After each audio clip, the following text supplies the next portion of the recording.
सवेरे सवेरे मुंशी जी राघव के घर पहुंचते हैं। नमस्कार राघव भैया, कैसे हो? अरे मुंशी जी, आइए आइए, धन्य भाग हमारे जो आप पधारे। बताइए, आज इतने सालों बाद इस गरीब की याद कैसे आई? छोड़ो भी, तुम और गरीब। वैसे मैं तो यहाँ ये कहने आया था कि अपनी लीना बिटिया के लिए एक बहुत ही बढ़िया लड़के का रिश्ता आया है। मैंने लीना बिटिया की फोटो दिखाई तो उन्होंने झट से हाँ कर दी। तुम कहो तो आज शाम को ही उन्हें बुला लूं। अरे वाह, नेकी और पूछ पूछ। हम तो खुद लीना के लिए लड़का तलाश रहे हैं मुंशी जी, आप बुला लीजिए। हाँ बिल्कुल, बेटी के हाथ पीले हो जाएं, इससे अच्छी खबर भला क्या ही होगी। शाम को बबलू भी घर जल्दी आ जाता है और मोहित का परिवार लीना को देखने के लिए आता है और दोनों एक दूसरे को पसंद कर लेते हैं। अब जब बच्चे राजी हैं तो फिर देर क्यों करनी? अगले महीने ही शादी की तारीख निकाल लेते हैं। अगले महीने? हाँ, क्यों कोई तकलीफ है तो बताइए। अरे तकलीफ कैसी? अगले महीने तो फिर अगले महीने ही सही। इस तरह लीना और मोहित की शादी तय हो जाती है। धीरे धीरे समय गुजरने लगता है और अब लीना की शादी में सिर्फ 15 दिन ही बचे थे, इसलिए राघव की चिंता बढ़ रही थी। क्या हुआ जी? तुम तो जानती हो, गांव वाले हमें जितना अमीर समझते हैं हम उतने अमीर नहीं हैं। अब लीना की शादी है, समझ नहीं आता कोई कमी रह गई तो क्या होगा।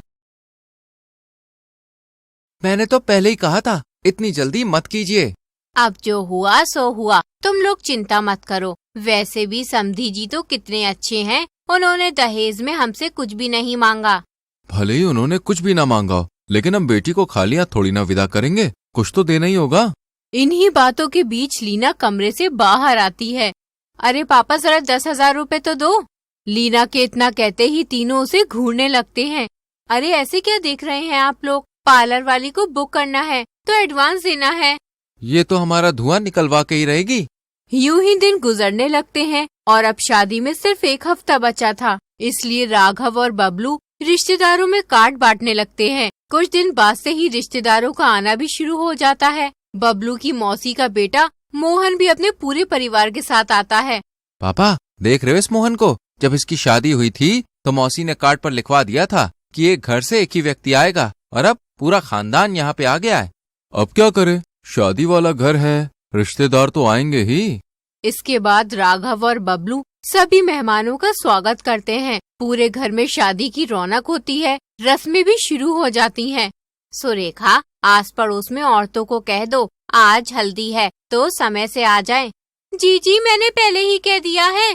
अरे घर को अच्छे से सजाओ भैया, आज मेरी बच्ची की हल्दी है। आस पड़ोस के सभी लोग आ रहे हैं, रिश्तेदार देखेंगे तो क्या कहेंगे, एक ही बेटी है और सजावट इतनी फीकी। जल्दी जल्दी और अच्छी सी सजावट करो। सजावट तो कर रहे हैं बहन जी, लेकिन आप जरा ये बिल भाई साहब से दिलवा दीजिए ताकि हम फूल और ले आए। गीता राघव को बिल देती है। अरे 30,000 रुपए भैया, सजावट में कपड़े और झालरें लगा रहे हो या फिर सोना चांदी? 30,000 का बिल है ये?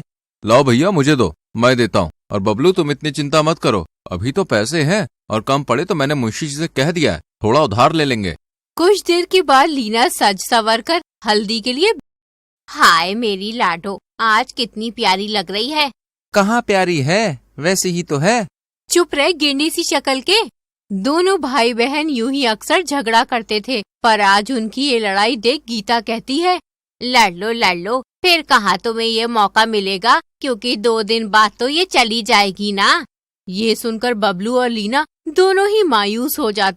देखना जीजी, हमारी लीना हल्दी के बाद और निखर जाएगी, फिर तो दामाद जी इसे देखते ही रह जाएंगे। हल्दी के बाद गीता हलवाई से सामान की लिस्ट बनवाती है। अजी सुनते हो, ये हलवाई ने सामान मंगवाया है, देख लो जरा। पापा, ये तो पूरे 50,000 रुपए का है, पर हमें तो सिर्फ 200 लोगों का खाना बनवाना है, 1,000-2,000 का नहीं। हाँ यही मैं भी देख रहा हूँ, ये तो कुछ ज्यादा ही है। कुछ भी ज्यादा नहीं है भाई साहब, आपकी बिटिया रानी ने पूरे 36 पकवान बताए हैं, तो उनके लिए इतना सामान तो लगेगा ही। राघव हलवाई को पैसे दे देता है, पर अब उसे भी चिंता होने लगी थी। वही लीना पार्लर वाली को मेहंदी और फेशियल के लिए बुलाती है। बबलू, जरा एक 5,000 रुपए दो तो। अब क्यों चाहिए तुझे 5,000? मेकअप तो कल होगा ना तेरा, फिर आज क्यों? अरे वो मैंने फेशियल करवाया है ना, और मेहंदी भी लगवानी है, बस उसी के लिए। फेशियल? पर तेरी शक्ल तो अभी भी बंदरिया जैसी है। तू फिर बोला, तू बस पैसे दे। ले, जाते जाते दिवाला निकाल के जाइयो। इधर बबलू और लीना बहस कर रहे थे। वहीं मेहमानों से घिरी गीता के पास मोहन की पत्नी आती है। अरे गीता भाभी, जरा 1 किलो दूध मंगवा दो, मुन्नी रो रही है। अरे तो इतना थैली वाला दूध मंगवाया तो है, उसी में से मुन्नी के लिए 1 गिलास ले लो। अरे ना बाबा ना, मुन्नी को गाय का दूध ही देती हूँ मैं, इसलिए आप गाय का दूध मंगवा दो। दूर खड़ा बबलू ये सब देख रहा था। देखो तो इन्हें, अब इनके लिए स्पेशल गाय का दूध मंगवाओ, अभी बताता हूँ। अरे विमला चाची, दूध तो मैं अभी ले आता, लेकिन क्या करूँ, सारे पैसे पापा अपने साथ ले गए। वो कैटरिंग, सजावट और बाकी लोगों का सामान लाना था ना, इसीलिए। तो आप ऐसा कीजिए कि 500 रुपए मुझे दे दीजिए, मैं अभी फौरन गाय का दूध ले आता हूँ। और 500 रुपए? नहीं नहीं, फिर रहने दो। भाभी आप ऐसा करो, मुझे पैकेट वाले दूध में से ही 1 गिलास दूध दे दो। अब शादी वाला घर है ना, तो इतना एडजस्ट तो करना ही पड़ता है। देखते ही देखते शादी वाला दिन भी आ जाता है। सुबह से ही सभी लोग काम पर लग जाते हैं। हर कोई इधर उधर अपनी साज सजावट और घर के कामों में लगा हुआ था। शाम होते ही लीना भी पार्लर सजने के लिए चली जाती है। अरे जीजी, ऐसी ही घूमती रहोगी क्या? बारात कभी भी आ जाएगी, एक अच्छी सी साड़ी तो पहनाओ। अरे सुरेखा, बेटी की शादी है और अभी तो इतने काम बाकी हैं, तुम तैयार हो जाओ, मैं पहन लूंगी। नहीं मम्मी, चाची बिल्कुल ठीक कह रही हैं, आप वो नई वाली साड़ी पहनाओ। सभी के जिद करने पर गीता एक अच्छी सी साड़ी पहन लेती है। राघव और बबलू भी काम से फ्री होकर तैयार हो जाते हैं। बेटा बबलू, सभी बारातियों को देखना कि वो अच्छे से खाना खाए, और हाँ, इन पड़ोसियों पर भी नजर रखना, वरना रसगुल्ले भर भर के ले जाएंगे। आप चिंता मत कीजिए पापा, मैं पूरी नजर रखूंगा, आखिर एक प्लेट 500 में पड़ रही है। इतने में लीना भी तैयार होकर आ जाती है। स्टेज पर वर वधू की वरमाला होती है। पूरा परिवार दूल्हा दुल्हन के साथ फोटो खिंचवाता है और अगली ही सुबह विदाई का समय भी आ जाता है। आज तू जा रही है, वैसे तो हम दोनों खूब झगड़े, पर सच कहता हूँ बहन, तेरी बहुत याद आएगी मुझे।